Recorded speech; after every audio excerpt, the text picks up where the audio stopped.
Ever get the feeling that kids these days, they're growing up in a totally different world than we did? Oh, absolutely. And what does that even mean? Right? Yeah. What does that mean for them? What does it mean for us? I think it's something a lot of people are thinking about. And today, we are diving deep into what some are calling like a seismic shift in childhood. Huge shift. From, the classic play-based childhoods to the phone-based childhoods that we see all around us, and what that means or what that could mean for an entire generation. Yeah, we're tackling a big one today. Yeah. But to help us out, we're diving into Jonathan Haidt's The Anxious Generation. Yes. Consider this deep dive, your express pass into the crucial arguments of this really important book. Yes. Our mission today, to pull out the vital insights and the evidence and the potential solutions that Haidt presents regarding this, what he calls the great rewiring of childhood. Yes, and I love that phrase, great rewiring of childhood. Yeah. It's so descriptive of what we're talking about. Yeah, think of this deep dive as like the essential guide for you, the listener, to understand what's happening to kids today. Absolutely. And Haidt, right at the beginning, uses this really striking analogy. I think it's so powerful. Yeah. He asks us to imagine raising kids on Mars. Oh, wow. Right? A totally new environment. You don't know the risks. You don't know the conditions. It's kind of scary. Yeah. And it's kind of like what's happening here on Earth, right? It's like Gen Z is navigating this hyper-connected world. It's new for all of us. Yeah, absolutely. So let's unpack this great rewiring a little bit. Okay. When did this all start, and when did you start to realize that things were changing? Yeah, so the book really pinpoints the late 1980s as the kind of the initial turning point. Okay. Things were already starting to shift away from those play-based childhoods. Okay. But the change, it really sped up in the early 2010s, with the wide use of smartphones. Okay. Now, when we say phone-based, we don't just mean calls, right? Right. It's a broad term. It includes all those internet-connected personal electronics that are now, taking up so much of young people's time. Right. We're talking laptops, tablets, gaming consoles with internet access, and especially smartphones. Right. And there are millions of apps. Yeah, the apps, the games, it's a whole world. Exactly. Yeah. So when we say childhood, who exactly are we talking about? Because it feels like the definition of teenager keeps changing. Yeah, that's a good point. Right. So Haidt uses the term childhood pretty broadly to include both children and adolescents. Okay. And that's key here. Right. Developmental psychologists, they often connect adolescence with the start of puberty. Right, yeah. But puberty's happening at different times for different kids, and it's even starting earlier in recent decades. Oh, wow. So it's no longer accurate to just equate adolescence with the teen years. So for this book, childhood covers that whole period up to the full swing of puberty, Okay. wherever that may fall. Okay, so we've got this great rewiring happening. Right. This move to a phone-based existence. Yeah. Now, the title of the book is The Anxious Generation. So why is that? Yeah. What's the evidence for this rise in anxiety and depression that our listeners should be aware of? Well, the data in the book is it's quite stark. Okay. Figure 1.1 shows a very clear and significant upturn in major depressive episodes among U.S. teens. Okay. Starting around 2012, Okay. it's almost as if someone flipped a switch. Okay. And what's particularly striking is the dramatic increase for girls, which Haidt actually describes as a hockey stick shape on the graph. Really? Yeah. Like that sharp of an uptick? Yeah, it's very, very sharp. Wow. Boys also saw a substantial rise, starting from a lower baseline. Okay. But the relative increase for both sexes, it's been about 150%. So in simple terms, depression became roughly 2.5 times more prevalent among teenagers in that time. That's a really significant jump. Yeah, it's huge. Wow. Yeah. Okay, so is this just like general unhappiness, or are we talking about specific mental health issues here? Yeah, no, it's not just being a moody teenager. Uh-huh. Okay. The book really highlights that this rise is concentrated in what are called internalizing disorders, Right. mainly anxiety and depression. Okay, so what are internalizing disorders for people who maybe aren't familiar with that term? Yeah, think of it as the opposite of acting out. Okay. So instead of externalizing their problems, these kids, they turn their distress inward. Okay. which leads to things like constant worry or feelings of deep sadness. Okay. So they might be feeling emotions like anxiety, fear, sadness, hopelessness. There's a tendency toward rumination, overthinking things, and often withdrawal from social engagement. Okay, so that makes sense with the idea of, feeling anxious or depressed. You also mentioned a link between depression and social relationships. Yes, absolutely. The book emphasizes the interconnectedness here. Okay. People are more susceptible to depression when they feel socially disconnected or when they actually become more isolated. Okay. And then the depression itself creates this vicious cycle by making individuals less interested in and less capable of seeking out those social connections. So they're withdrawing more, and then they're more likely to feel depressed. Exactly. Yeah. So it's this really negative spiral, Right. It feeds on itself. and you can see how that can be really hard to break out of. Absolutely. Yeah. Okay, so I remember reading some initial skepticism about this rise in anxiety and depression. What were those counter arguments, and how does the book kind of address those for people who might still be on the fence about this? Yeah, that's a crucial point, and you're right to bring it up. Initially, some experts they wondered whether these increases were real or whether they were just a result of young people becoming more willing to self-report mental health issues. Okay. Maybe, misinterpreting normal anxieties as disorders. Okay, so just more awareness and more willingness to talk about it? Yeah, exactly. Okay. But the book argues that the sheer scale and the abruptness of the increase, concentrated right around the time of this great rewiring, points to something, to a more fundamental shift. Okay, so it's not just that we're talking about it more, is that something really changed. Right. The timing is just too perfect to ignore. Yeah. So for you, the listener, think about it. Within just a 5-year period, from 2010 to 2015, Okay. the daily lives of adolescents were radically changed. Yeah. A 13-year-old in 2013 with an iPhone lived a vastly different social and experiential life compared to a 13-year-old in 2007 with, a flip phone. A flip phone, yeah. Huge difference. Huge. Yeah, yeah. Okay, so timing seems to be a key piece of evidence here. Absolutely. What about other potential explanations for this rise in anxiety and depression? Things like, major world events, like or climate change, it feels like. Like we're living through a lot right now. We are, yeah. And the book actually directly addresses these alternative explanations. Okay. While acknowledging that the 21st century has certainly had its share of challenges, it points out that the timing doesn't neatly align. Okay. For instance, major events like 9/11 or the global financial crisis, those would have most directly impacted the millennial generation during their adolescence. Okay. Yeah. But their rates of mental illness, they didn't worsen during those years. Okay. Similarly, while concerns about climate change are undoubtedly real for Gen Z, Yeah. the book argues that historically collective threats to a nation or to a generation, they don't typically cause widespread increases in mental illness. Interesting. Okay. Yeah. Because you would think that it would. You would, yeah. Yeah. But when faced with external threats, people tend to rally together. Okay. They find a sense of purpose. Okay. They even show increased levels of trust and cooperation. Okay. The point is that depression, the book suggests, is more linked to feelings of isolation, loneliness, and uselessness. Oh. Which is precisely what the Great Rewiring seems to have made worse. So it's not the external threat, it's that feeling of internal, loneliness, isolation. Yeah, exactly. Like the external threats can actually bring people together, make them feel more connected. Okay. Yeah, that's a really interesting perspective. So as these digital natives are navigating their Martian landscape. Right.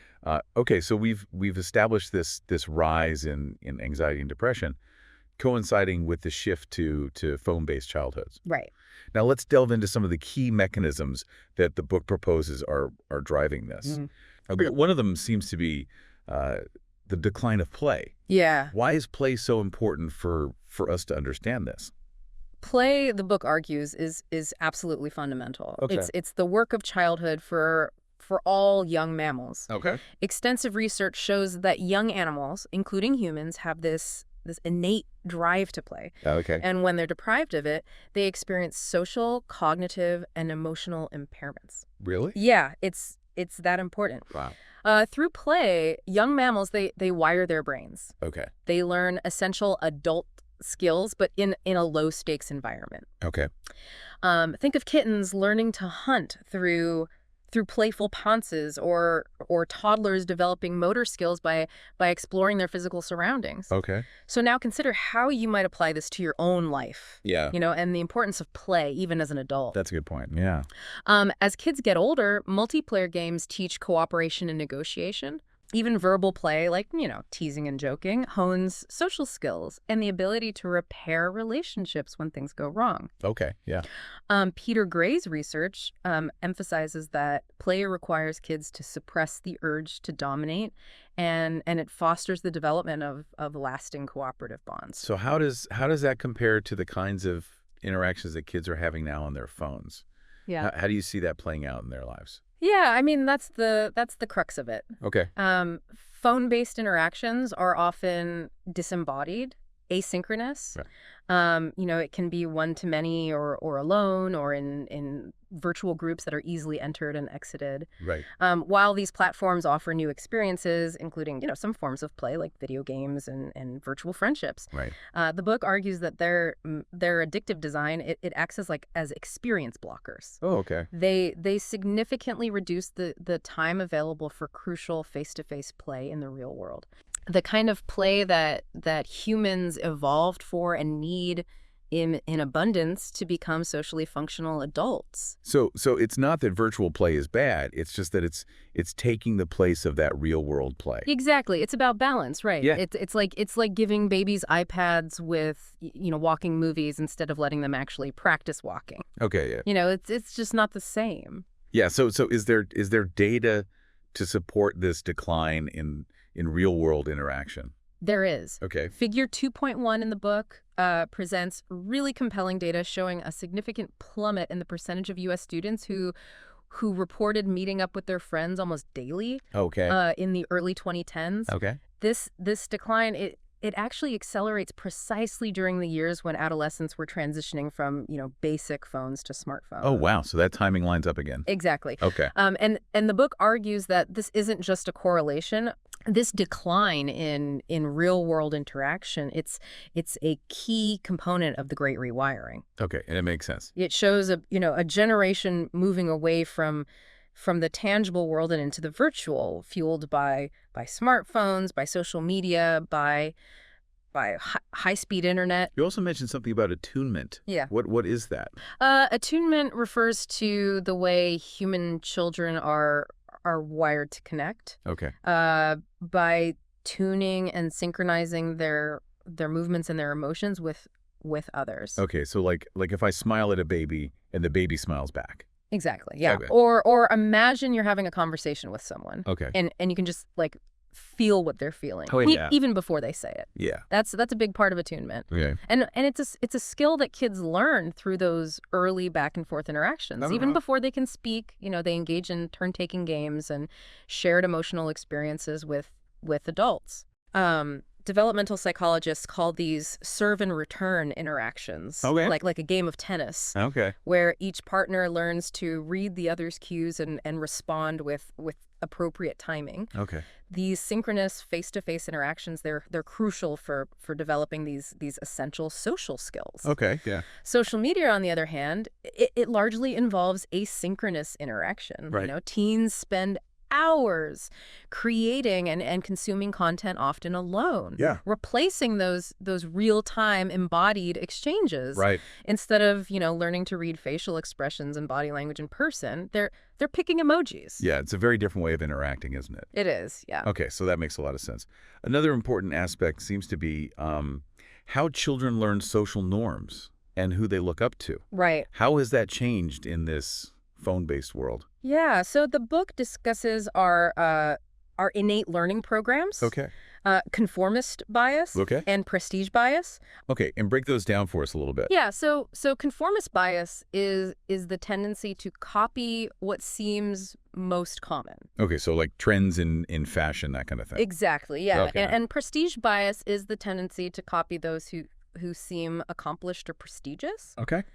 So conformist bias might sound complicated, but think about why trends in clothes, catch on so quickly. Yeah. We tend to adopt what we see as popular. Right. And social media platforms, they're engineered for maximum engagement. Right. And they essentially hijack these innate biases. Oh, yeah. They can drown out the influence of family Okay. and local community culture. Okay. And instead focus children's attention on often questionable online, influencers. Yeah, and that's such a powerful point, right? Because we're kind of hardwired to follow the crowd. Exactly, yeah. Yeah, so is there a particular age range where this is especially impactful? Yeah, the book suggests there might be a sensitive period for cultural learning, roughly spanning ages 9 to 15. Sure. This is a critical time for identity formation. Yep. And unfortunately, it coincides with the age when most adolescents in developed countries they get their own smartphones, and their social lives increasingly move online. Right, yeah. Lessons learned and identities formed during these years can have a lasting impact. Yeah, that's it. That's a really critical period. Absolutely. Okay, so we've talked about the decline of play, the shifting landscape of social learning. But yeah. Another key element of the book seems to be this idea of overprotection in the real world. Yeah. How does that fit into this picture? Yeah, so this is where the book highlights a real paradox Okay. that you should be aware of. Okay. And in recent decades, we've seen a well-intentioned but potentially harmful increase in overprotective parenting in the real world, while simultaneously we've underprotected children in the online world. Oh, interesting. Okay. Yeah, so the book introduces the concepts of discover mode and defend mode. Okay. Discover mode is when the brain is open to opportunities, Okay. curiosity is high, and the attachment system is well developed. Okay. Defend mode, on the other hand, kicks in when threats are detected, Okay. leading to anxiety, Okay. suppressed appetite, and a focus on safety. Okay, so these are like two different modes that our brains can be in. Exactly. Okay. So how do these modes relate to play and phone use?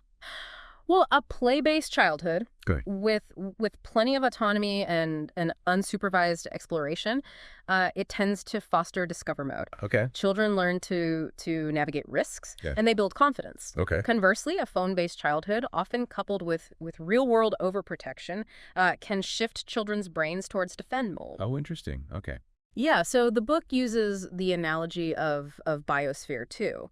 The closed ecological system to illustrate that just like young trees need wind to grow strong, Okay. children need challenges and setbacks to develop resilience. Okay. Help me connect the dots here. Okay. How does that Biosphere 2 analogy relate to this idea of resilience? Okay, well, that lack of wind, those real world challenges, Okay. it prevents kids from developing anti-fragility. The ability to not just withstand, but to grow stronger from stress and setbacks. I love that. Anti-fragility. Yeah, Okay. yeah. I remember playgrounds being much more adventurous when I was a kid.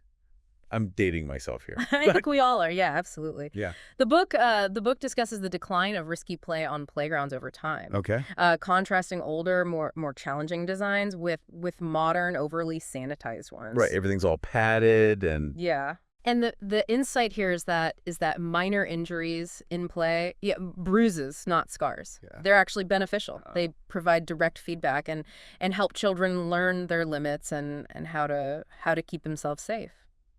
So like falling off the monkey bars and skinning your knee, that's actually a good learning experience. In a way, yes, as long as it's, not a serious injury. Fine. It teaches them caution. It teaches them, what their bodies can handle. Right. And research even shows that the the risk of injury per hour of unsupervised physical play Okay. is often lower than in adult guided sports, Oh, interesting. while offering greater developmental benefits. Okay, so this lack of real-world risk-taking, does virtual risk-taking online compensate for that at all? That's a good question. It feels like kids are seeking that out somewhere. Yeah, Right. they are, yeah. Yeah. But the book argues, no, virtual risk-taking in video games, for example, it doesn't build anti-fragility in the same way. Okay. Real-world social development is embodied and synchronous Right. mistakes. They have lower costs, Okay.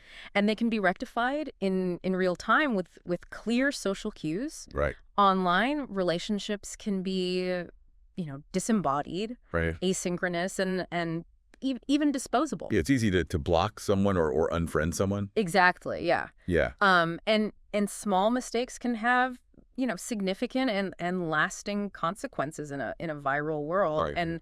And apologies can be mocked. Right. There's a reduced opportunity to develop those essential skills of relationship repair. Yeah, that's a really good point. It's so much easier to just move on to the next thing, to the next person, to the next. Right, yeah. There's Yeah. less accountability. Yeah. Okay, so what are some of the reasons behind this rise in overprotective parenting in the real world? Like, why are we seeing this trend? Yeah, so several factors seem to contribute. The book points to an increased focus on college admissions Okay. and the intense competition surrounding it, Right. leading parents to see their children as these precious commodities to be meticulously managed. Okay, so it's almost like they're trying to protect their investment. Yeah, exactly. Yeah. There's also been, a heightened fear of child abduction. Right. Even though statistically these events remain rare, Right. the book introduces the concept of safetyism, Safety of a culture where safety has become this, quasi-sacred value handshake. and concept creep. Concrete. Specifically, the expansion of safety to include emotional safety, Okay. leading to this desire to shield children from any negative emotions. Okay, so it's not just physical safety anymore, it's emotional safety. Exactly. Okay. Yeah. Yeah, it's interesting to think about how those concepts have kind of expanded. Right. Okay, so we've covered a lot of ground on the potential drivers of this anxiety. Yeah. The book outlines 4 foundational harms of a phone-based childhood. Right. What are those? Okay, so these are the core negative impacts that the book identifies. Okay. The first is social deprivation. Social deprivation. Okay. While online interactions, increase in quantity, Great. they often lack the depth and the quality of real world relationships, Okay. leading to feelings of loneliness and a decline in crucial social skills like attunement, synchrony, and turn taking. Okay. So that's the first one. Okay. What's the second harm that we should be looking out for? The second one is sleep deprivation. Sleep deprivation. Okay. Smartphones, they exacerbate the natural shift in teenagers' sleep patterns towards later bedtimes.